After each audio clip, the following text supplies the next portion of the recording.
Have you ever stood before a closed door, heart pounding, fists clenched, begging for it to open, only to be met with silence?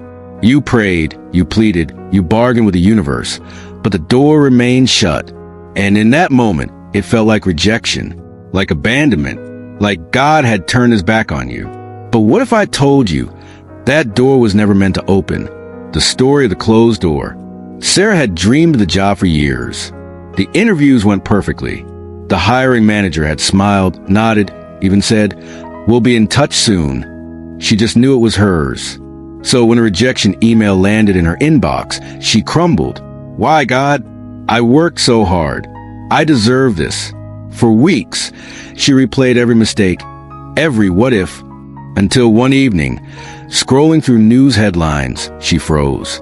The company she'd applied to, the one she'd begged God to let her into, was under federal investigation. Fraud, embezzlement, employees were facing lawsuits, their careers in ruins. Sarah's hands trembled as she whispered, "Oh God, that closed door was your protection." The divine redirect. See, we think we know what's best for us. We see the shiny opportunity, the perfect relationship, the dream that has to be ours. And when it doesn't happen, we rage at heaven. God, why won't you bless me? But God isn't withholding. He's redirecting. Think of Joseph, sold into slavery by his own brothers, imprisoned for a crime he didn't commit. Every door seemed to slam in his face. Yet years later, he stood before Pharaoh, saving nations from famine. And when his brothers trembled in fear, Joseph whispered the truth we all need to hear. You meant evil against me, but God meant it for good.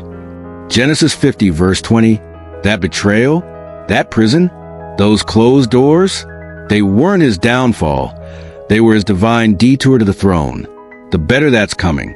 Maybe right now, you're staring at a door God closed. The relationship that ended, the job you didn't get, the dream that slipped away. And the enemy whispers, God abandoned you. But here's the truth. If God closed it, it wasn't your blessing. He's not cruel. He's not careless.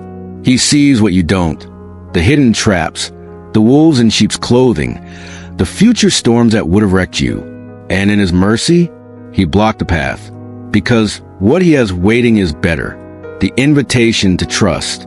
I know trusting is hard when the wound is fresh, when the dream is buried, when the world moves on and you're left wondering, did God forget me? But his promise remains.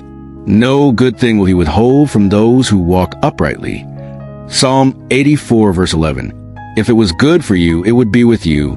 So if it's gone, if the door stayed shut, it wasn't good. And what's coming? It's greater. Your turn. You're not forgotten. That closed door? It was love. Now, send us to 3 people who need to hear today, because someone out there is still staring at a shut door, thinking God failed them. And he's whispering, just wait. What I have for you is so much better.